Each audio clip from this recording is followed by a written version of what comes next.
Hello दोस्तों, तो आइए बात करते हैं हम लोग अगली क्लास की। एक्चुअली आप सबकी क्लास रिकॉर्ड हो चुकी थी, लेकिन ये क्लास पता नहीं क्यों नहीं, मतलब आवाज नहीं बजा पाई थी।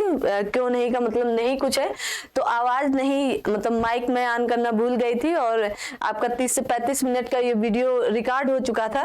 तो चलिए आगे बात करते हैं हम लोग। अब आपके जैसे कि आप सभी लोग यहाँ देख रहे हैं, तो आज हम ये नया टॉपिक लेकर आप सबके सामने प्रस्तुत हुए हैं। तो आप सभी लोग इस टॉपिक को ध्यान पूर्वक देखेंगे। तो हम नदी घाटी परियोजनाओं की बात कर रहे थे। नदी घाटी परियोजनाएं हैं आपकी यहाँ पर, जैसे कि आप सभी लोगों को अब बोर्ड में दिख रहा होगा। तो ये नदी घाटी परियोजनाएं जो होंगी आपकी, तो नदी घाटी परियोजनाओं की आज हम बात करेंगे। तो परियोजनाएं जब बनी थी, जब हमारे भारत देश में 1948 में पहली स्वतंत्र भारत की पहली परियोजना, ये स्वतंत्र भारत की जब पहली परियोजना बनी थी, तो हम लोग बहुत खुश हुए थे कि चलिए हमारे देश ने अमेरिका जैसे टेनेसी नदी पर बनी परियोजनाओं का वहां से देखा देखी रूबरू, मतलब क्या कहते हैं, नकल करके, उसी की नकल करके दामोदर नदी घाटी परियोजनाएं आपके भारत में बनाने का प्रयास किया गया था। ठीक है, तो शुरुआत करते हैं कि नदी घाटी परियोजनाओं से कैसे, क्या लाभ हो सकते हैं, क्या हानियां हो सकती हैं। अब बहुउद्देशीय नदी घाटी बहुउद्देशीय योजना कहने का मतलब है कि यहाँ पर बहुत से उद्देश्य आपको प्राप्त होते हैं, जैसे, और इन्हीं बहुत से उद्देश्य प्राप्त होने के कारण ही हमारे जवाहरलाल नेहरू जी ने इन बहुउद्देशीय परियोजनाओं को भारत का मंदिर कह के गए। क्या बोलकर गए? भारत का मंदिर। तो इनके लाभ जो है, लाभ के कारण देखिए, मैंने यहाँ पर एक एक पॉइंट आप सभी लोगों के लिए लिख रखा है।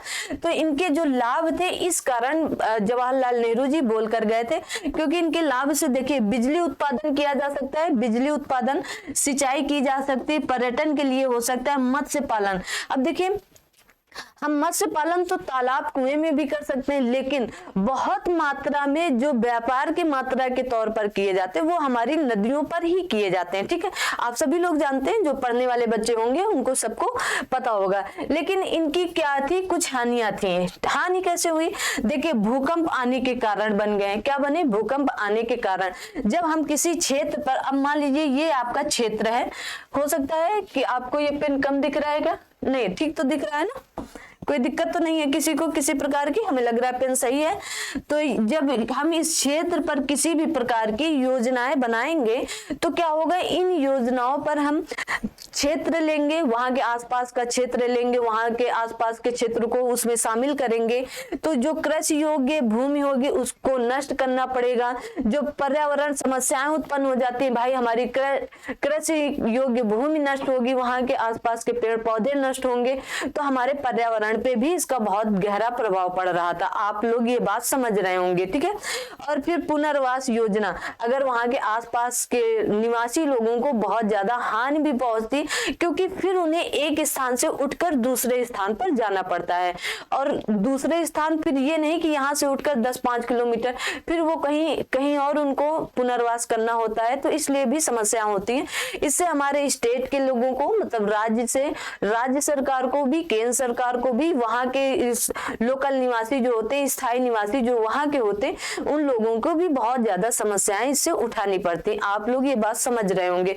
और मैंने इन सभी नदी घाटी, जो नदियों के बारे में मैं नदी का एक लेक्चर बना चुकी हूँ, आप वहां से जाके हर एक नदी देख सकते हैं। तो ये आपका कर्तव्य, मैं बार बार ये बात क्यों कह रही हूँ कि आप वहां से नदी वाला लेक्चर देखें, ताकि आपको हर एक चीज क्लियर हो जाए। ठीक है, देखिए मैंने वही सब कुछ बताया है, और कुछ चीजें जैसे मैंने बताया कि यहाँ ये चित्र से कुछ चीजें याद आए कि ये मान लीजिएगा नदी जा रही है, क्योंकि जो चीज इंसान पहले बता दिया होता है वो चीज दोबारा रिकॉल करने के लिए थोड़ा सा, तो अगर यहाँ से नदी जा रही और यहाँ पर कोई बांध बनाना है हमें, तो यहाँ के आसपास के क्षेत्रों को, यहाँ के पुनर्वास को, यहाँ के पर्यावरण को जाहिर सी बात है नुकसान होगी।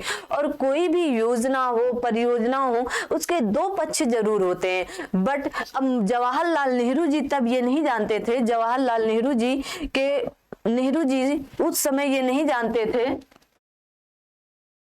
चलिए, जवाहरलाल नेहरू जी को उस समय ये नहीं, मतलब क्योंकि स्थितियां और परिस्थितियां बदलती रहती हैं समय समय पर, तो उतने समय तो ये सारी चीजें कि सिंचाई के लिए हो चुका है, बिजली उत्पन्न हो रही है, हमारी पर्यटन हमारा यहाँ से बढ़ रहा है, ठीक है, और यहाँ से मत्स्य उत्पादन हो रहा है, तो जाहिर सी बात है हम इन्हें मंदिर कहेंगे ही, क्योंकि जैसे हमारी देवी और देवताएं रक्षा सुरक्षा कर रहे थे, वैसे ये हमारे देश के लिए क्या कर रहे थे, व्यापार में काफी मदद कर रहे थे, ठीक है ना। तो आप लोग ये बात समझ रहे होंगे। चलिए अब बात करते हैं हम लोग अपनी नदी घाटी परियोजना की। तो आपकी दामोदर नदी घाटी परियोजना, पहली नदी घाटी परियोजना है आपकी दामोदर नदी घाटी परियोजना, जो आपकी स्वतंत्र भारत की पहली थी, स्वतंत्र भारत की पहली परियोजना है आपकी। क्या स्वतंत्र भारत की पहली परियोजना है, जो आपकी 1948 ईस्वी में बनी है। अमेरिका की एक टेनेसी नदी पर ऐसी मतलब जैसी परियोजना थी, तो भारत के लोग वहां से नकल किए और उसी तरह की नकल करके हमारे दामोदर नदी घाटी परियोजना पर नदी घाटी परियोजना का निर्माण किया गया। यहाँ पर कई बांध बनाए गए, यहाँ पर उद्देश्य था 4 से 5 बांध बनाने का इस नदी पर, लेकिन वर्तमान में यहाँ पर 3 से 4 बांध बहुत ही मतलब पॉपुलर टाइप के हैं, तो आप उन्हें देख सकते हैं। एक है आपका पंचेत हिल बांध है, दूसरा आपका मैथुन बांध है, तीसरा आपका तिलैया बांध है, ठीक है। अगर आप ये सारी चीजें मैप के माध्यम, मैप आप लेकर बैठेंगे या आप गूगल मैप खोल लेंगे, वहां पर चीजें डालेंगे, तो आपको और बेहतरीन तरीके से चीजें समझ में आएंगी। मैं प्रयास करूंगी अगली क्लास से कि आपके सामने मैप भी प्रस्तुत किया जाए, ठीक है। और ये देखिए, इसमें ना काफी मतलब इसी दामोदर नदी घाटी के कारण ही यहाँ पर देखिए आर्थिक लाभ होता था, मतलब आर्थिक दृष्टि से ये लाभ देती थी, इसीलिए यहाँ पर आपको भारत का मंदिर कहा गया, ठीक है। क्योंकि ये सिंचाई के लिए, बाढ़ के लिए ज्यादातर जानी जाती थी कि बाढ़ रोकने के लिए हम लोग बांध बना देते थे और उस नदी के पानी को जहां बाढ़ होता था वहां से बांध बना के कहीं और की तरफ उसे ले जाते थे, ताकि जहां पानी की कमी है वहां पर उस पानी को भेजा जा सके, ठीक है ना। तो इससे तब के लोग नहीं समझ पा रहे थे कि इससे नुकसान भी होगा। तो ये आपकी दामोदर नदी घाटी परियोजना है। देखिए अगला मेरा था भाखड़ा नागल परियोजना। भाखड़ा नागल परियोजना, ये 2 नदियां हैं, ठीक है, 2 नदियां हैं, लेकिन इनकी जो डिस्टेंट होती है, जो इनकी डिस्टेंट या दूरी थी वो बहुत कम थी, तो इसलिए इनको जोड़ दिया गया। आपका भाखड़ा आपका पंजाब में पड़ता है और नागल आपका हिमाचल प्रदेश में पड़ता है, तो दोनों के बीच में 30 किलोमीटर के आसपास ही अंतर पाया जाता था। तो इन दोनों नदियों को मिला करके परियोजना का निर्माण कर दिया गया। क्या कर दिया गया? परियोजना का निर्माण कर दिया गया। और ये सतलज नदी पर है। किस नदी पर है? आपकी सतलज नदी पर है, जो आपकी क्या कहते हैं सिंधु की सहायक नदियों में से एक है, ठीक है। और यहाँ से इस भाखड़ा नागल परियोजना से ये 4 राज्य लाभ उठाते हैं, आपका हिमाचल प्रदेश, पंजाब, हरियाणा, राजस्थान। तो यहाँ के पानी आप सभी लोग जानते हैं, जहाँ भाखड़ा नागल, जहाँ पर परियोजनाएं होंगी तो जाहिर सी बात है वहां पर जल जरूर होगा। तो यहाँ से ये लोग जल विद्युत के लिए और अपने जल पूर्ति के लिए भी जानी जाती हैं ये परियोजनाएं। यह एक गुरुत्वीय बांध है, जो विश्व का सबसे ऊंचा बांध है, ठीक है। जो आपका विश्व का सबसे ऊंचा बांध होगा वो आपका भाखड़ा नागल बांध होगा, जो विश्व का सबसे ऊंचा गुरुत्वीय बांध है, नदी पर बना हुआ, ठीक है। अभी आप जैसे ब्रह्मपुत्र नदी पर आप एक वो देखे थे, माजुली द्वीप देखे थे, तो नदी पर बना द्वीप था, और ये नदी पर बना बांध है जो विश्व का सबसे ऊंचा बांध है। क्या है? विश्व का सबसे ऊंचा बांध है आपका, ठीक है। ये आपका विश्व का सबसे ऊंचा बांध है, जो एक गुरुत्वीय बांध है, ठीक है। यहाँ पर भूकंपी क्षेत्र होने के कारण भी ये गुरुत्वीय बांध कहलाता है, ठीक है। चलिए अगला देखते हैं हम लोग।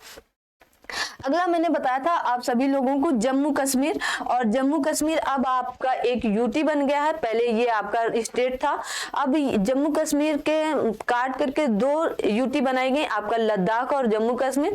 वर्तमान में आपके 8 यूटी है। कितनी यूटी है? आपकी 8 यूटी है। तो आप सभी लोग ये बात जान रहे होंगे। तो जम्मू कश्मीर में देखिए, जम्मू कश्मीर में सलाल परियोजना, बगलिहार परियोजना, दुलहस्ती परियोजना, ये सारी परियोजना आपकी चिनाब नदी पर है। किस पर है? चिनाब नदी पर है, ठीक है। सिंधु नदी की सबसे बड़ी सहायक नदियों में से एक है। सबसे बड़ी सहायक नदी आपकी चिनाब नदी है, कहां पर, सिंधु नदी पर, ठीक है। और मैंने इसके आगे बताया आप सभी लोगों को, जो रावी, ब्यास, सतलज, देखिए पांच पंजाब की पंच नंद कही जाती है 5 नदियों को, उनमें से रावी, ब्यास, सतलज, झेलम और चिनाब आती हैं, और सिंधु आपकी इन सबकी सबसे बड़ी नदी है। तो हमारी जो रावी, एक संधि हुई थी भारत और पाकिस्तान के बीच में, रावी, ब्यास और सतलज का जो जल होगा वो 80% हमारा इंडिया लेता है और 20% इसका भाग आपके पाकिस्तान में जाता है, ठीक है। और चिनाब झेलम सिंधु में जब मतलब संधि हुई तो इसका 80% भाग पाकिस्तान लेता है और 20% भाग हमारा इंडिया लेता है या हमारा भारत लेता है, ठीक है।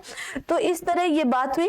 तो जब हमारी परियोजनाएं, क्योंकि ये चिनाब नदी पर बना है और चिनाब नदी पर ज्यादा हिस्सा किसका है, आपके पाकिस्तान का है, कितना, 80%। तो पाकिस्तान ने मतलब गुहार की एक बार की, आप जो भी योजनाएं परियोजना हमारी इस वाली नदी पर अगर आप बना रहे हो, चिनाब नदी पर, तो आप हमसे पूछ कर, मतलब आप हमसे आर्डर लेकर, आप हमारे पास संधि पत्र लेकर आएंगे, मैं उसमें जब सिग्नेचर साइन कर दूंगा तो फिर आगे ये परियोजनाएं आपकी बनेंगी या नहीं बनेंगी ये मैं तय करूंगा, ऐसा पाकिस्तान का मानना था। बट आप जान रहे हो कि ये भारत है और हमारा भारत, कहते हैं ना कि किसी के सामने झुकता नहीं, आप प्यार से कहोगे तो सिर भी कटा देगा, कोई दिक्कत नहीं है। लेकिन आप सोचो कि मैं उस अकड़ के साथ खड़ा रहूं और कह दूं कि ये करना है, तो फिर हमारा भारत झुकने वालों में से भी नहीं है। और तो भारत क्या मानने वाला था क्या कि नहीं हम आपसे पूछकर ये सलाल परियोजना, बगलिहाल और दुलहस्ती परियोजना बनाएंगे, ऐसा कुछ नहीं हुआ, ठीक है। चलिए अगला देखते हैं। आपकी जम्मू कश्मीर की ही और कुछ परियोजनाएं हैं जो आपके झेलम नदी की मैंने अलग बता दी थी। तो जैसे तुलबुल परियोजना आपकी झेलम नदी पर है और उरी परियोजना आपकी कहां पर है, झेलम नदी पर है। तुलबुल और उरी परियोजना आपकी झेलम नदी पर जम्मू कश्मीर में है। दूसरी बात ये तो है ही वहां पर। दूसरी बात ये हो गई, अभी उरी आपकी एक पिक्चर आई थी तो आप वहां से भी इसे रिलेट कर सकते हैं, ठीक है। तो चलिए आगे बात करते हैं हम लोग। आपकी हीराकुंड बांध आपका कहां पर है, तो उड़ीसा में महानदी पर है। मैंने इसे याद कराने का ट्रिक भी बताया, कैसे कि जब कोई हीरा है तो हम हीरा पाने के लिए बहुत बड़ा या महा करेंगे, महानदी पर है। कैसे, महानदी पर है, ठीक है, महानदी पर है। और फिर मैंने हिमाचल की यहाँ पर 5 बड़ी नदियों के बारे में बताया, हिमाचल प्रदेश की नदी परियोजनाओं के बारे में मैंने बताया। तो आप सभी लोग इन्हें ध्यान पूर्वक सुनेंगे। और हिमाचल प्रदेश आपका पर्यटन स्थल के लिए भी बहुत ज्यादा लाभदायक है, आप वहां जाएं, घूमें। स्वास्थ्यवर्धक के लिए भी बहुत ज्यादा लाभदायक है, आप वहां पर जाकर घूम सकते हैं, देख सकते हैं। तो आपका है कोलदाम परियोजना आपकी सतलुज नदी पर स्थित है। कहां पर है, सतलुज नदी पर है। चमेरा परियोजना आपके हिमाचल प्रदेश की रावी नदी पर स्थित है, ठीक है। और फिर नाथपा झाकरी परियोजना है। कौन सी, नाथपा झाकरी परियोजना। इसके आगे आप मोस्ट इंपॉर्टेंट लिख सकते हैं, ठीक है, मोस्ट इंपॉर्टेंट लिख सकते हैं, अक्सर ये प्रश्न पूछा जाता है, आपकी सतलुज नदी पर है, ठीक है। पोंग परियोजना आपकी खूब पूछी जाती है, व्यास नदी पर है, ये भी आपका इंपॉर्टेंट है, आप इसमें भी इंपॉर्टेंट लिख लें, लेकिन वो मोस्ट इंपॉर्टेंट है। और फिर आपका एक मंडी परियोजना है, मंडी परियोजना आपकी यहीं पर पाई जाती है, कहां पर, आपके हिमाचल प्रदेश पर, ब्यास नदी पर पाई जाती है। देखिए ब्यास नदी पर कितनी पाई जाती है, 2 ब्यास नदी पर पाई जाती हैं, आपकी पोंग और मंडी। देखिए दोनों एक ही नाम से, मतलब दो शब्द से, मंडी पोंग कहां, ब्यास में, मंडी। और देखिए ब्यास भी जैसे ये 2.5 शब्दों के हैं, वैसे ये भी 2.5 शब्द का है, ठीक है। पोंग मंडी व्यास में पाई जाती हैं। और 2 परियोजना कोलदाम और नाथपा झाकरी। कोलदाम, देखिए कोलदाम भी 2 नाम हो जाते हैं, कोलदाम और नाथपा झाकरी भी 2 नाम हो जाते हैं। तो ये सतलुज नदी पर पाई जाती है, कहां पर, सतलुज नदी पर। चमेरा परियोजना आपकी सिर्फ रावी नदी पर पाई जाती है। रावी हमारी कैसी है, चमारी टाइप की है, ठीक है, रावी हमारी कैसी है, चमारी टाइप की है। तो ऐसे आप याद कर सकते हैं। और मैंने इतनी ही परियोजना पढ़ाई थी, अब ये लिखी हुई थी तो कम समय लगा। तो आप सभी लोगों को देखो मैंने थैंक यू भी दे दिया था, तो आप सभी लोग ये थैंक यू लेकर ही जाएंगे। और ये अगर देखिए लिखने से कितना समय बच जाता, आधा समय आपका बच गया, लगभग आधा समय से ज्यादा। देखिए पहले से मैंने मतलब अब उसमें पढ़ाया था तो ये पहले से ही लिखी थी।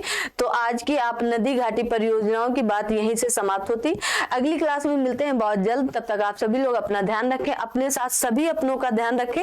और ये नदी घाटी परियोजनाएं अभी और हैं, ये तो मैंने आज इतनी ही पढ़ाई थी क्योंकि आधे घंटे का लेक्चर बन गया था, आधे घंटे से ज्यादा का, तो मैंने सोचा फिर उसके बाद आगे आपको कल आधे घंटे पढ़ा दूंगी, तो 1 से 1.5 घंटे में परियोजनाएं आपकी निपट जाएंगी और वो परियोजनाएं आपको पढ़ाई जाएंगी जो आपके पेपर में आने वाली हैं। और दूसरी बात, आप यहाँ से एक एक कंटेंट कंठस्थ होकर ले जाइए, आपको किसी भी प्रकार की कोई भी दिक्कत होने वाली नहीं है, क्योंकि यहाँ पर हाँ हो सकता है कभी कभी फ्लो में बोलते बोलते इंसान बोलता सही है लेकिन लिख गलत जाता है, या लिख सही देता है बोलता गलत है, ठीक है। तो दोनों बातें हो सकती हैं। एक टीचर है, उसके माइंड में बहुत सी चीजें चलती रहती हैं, तो उसके लिए आप थोड़ा इग्नोर करें, और नहीं करें तो आप कमेंट बॉक्स में कमेंट कर सकते हैं, ऐसी कोई दिक्कत वाली बात नहीं है। तो मिलते हैं अगली क्लास में, तब तक आप सभी लोग अपना ख्याल रखें, अपने साथ सभी अपनों का ख्याल रखें। जय हिंद, जय भारत।